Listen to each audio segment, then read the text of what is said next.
too much time. Hey, everybody. I love music. Let me get some on one of these episodes. Yeah, here's the Crawford legacy. We're back. Put out 3 quick episodes. Decided to scale it back just a little bit. We're going to try and keep it a little bit more relaxed, a little bit more measured releases of content for you guys. As much as I would love to sing in Vogue right now, I can't. We gotta get focused. Anyway, today we want to talk about the law of reciprocity. Now, we're gonna jump right into this here. I'm sure a lot of you guys are Christians, or at least know about the Bible, the Christian Bible.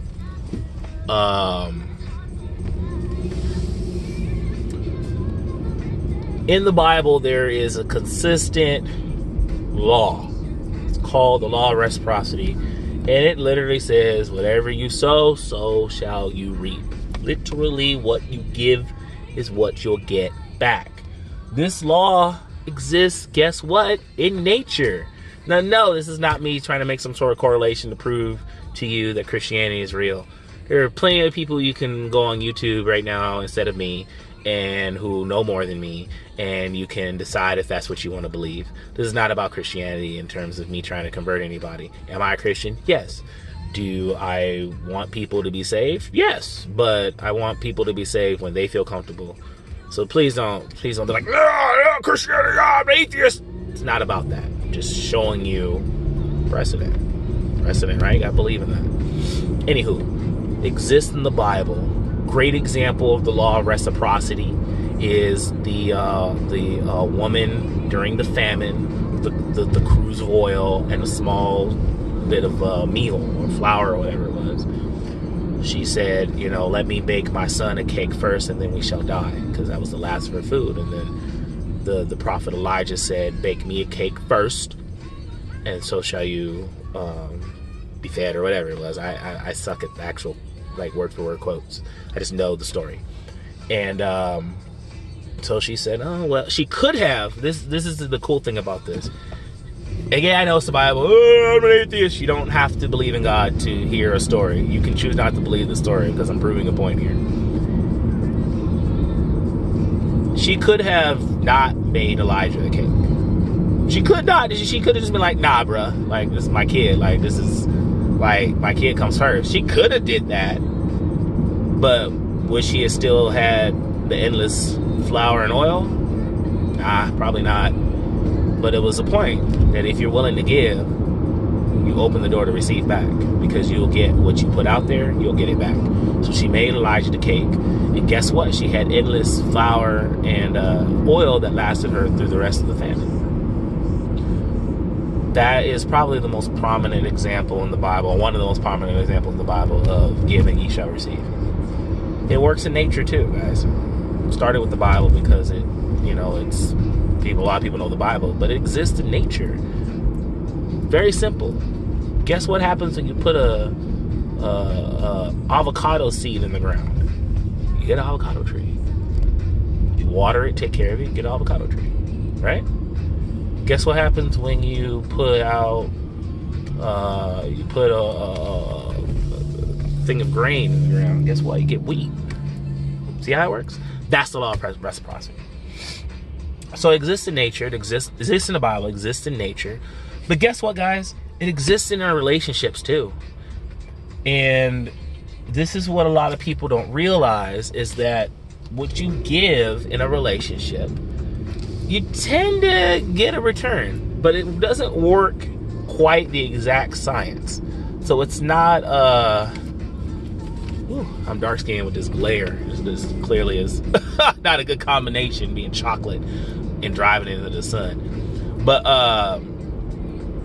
what I was going to say is that when you're in relationships with people, when you give, you get a return. Now, you might not get the exact same thing back, because obviously people tend to do kind of what they want. But at the same time, most people, when you give them something, will give you, similar or the same back.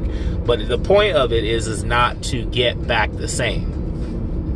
Hold on. Think about this for a second. if you're being you and you're naturally giving, even if you're not, it doesn't matter. But if you're being you and you decide that you're going to give of yourself to somebody in a relationship or give them even just a gift, it doesn't matter. Let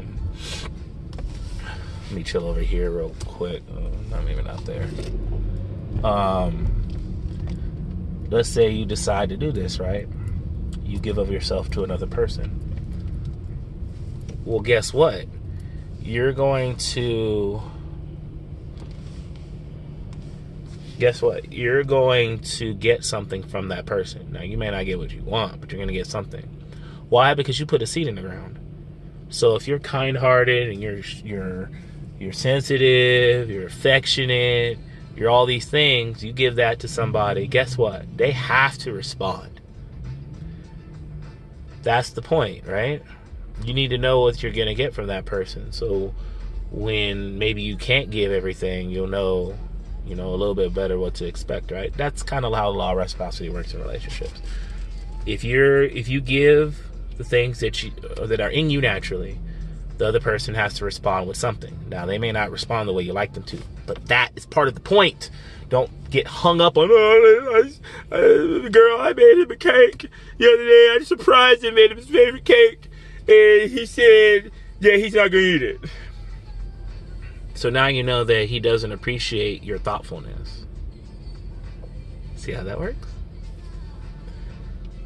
Or he can't appreciate your thoughtfulness. You have to be willing to do trial and error sometimes. That doesn't mean you just do a whole bunch of good stuff and see what happens. Be yourself.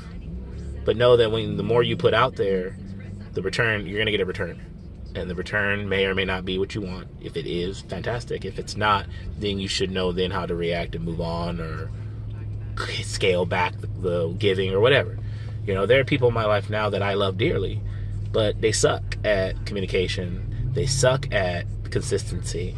And it is far better and far easier for me to scale back my giving and my presence to protect myself, because it has been clear that they can't handle me. They can't, I won't say they can't handle me, that they just can't handle the, what comes with healthy relationships, which part of that is consistency, guys. So, I gave, the return was inconsistency. So now my response is scale the shit back, fall back, or how do y'all put it nowadays? Fall back, right? Let them just do them, and that way I don't get hurt, I don't get disappointed, so on and so forth. So anyway, this went a little longer than I wanted it to, but I just wanted to kind of touch on law of reciprocity because it's so important to put positive energy out there. And you're going to get positivity back. Like, I really firmly believe in this. I believe in karma, and I really believe that it works in a way that most people don't expect, but at the same time do. It's not a thing where you do something bad and then all of a sudden you're stepping a Lego.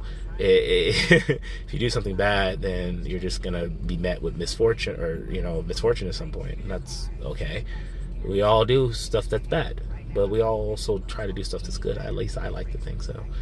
So that's what I'm saying. Make your interactions with people positive. And guess what? Most people give you positive back. That's actually, people are really genuinely, although I do believe that most people are genuinely stupid and or lazy, that doesn't mean that they're not good people. So give goodness and you might get it back. But here's the real kicker, and I'm gonna close that. I sound like a preacher. I'm gonna close with this, guys. I'm not gonna go 20 minutes. Trust me. Here's the kicker.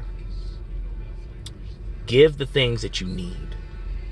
If you need someone sensitive and kind-hearted and understanding and a good listener, give all those things to those people. What you're doing is you're modeling how to treat you. When you give people disdain and displeasure and no communication and contention and argument or combativeness, if you give in arguments, if you give people those things, what do you think you're going to get back? You're going to get back that stuff, or guess what? You're going to get cut off. So why not give people the best of what you can give instead of the worst all the time? Think about that, guys. Anyway, it's been fun. Catch you on the next episode.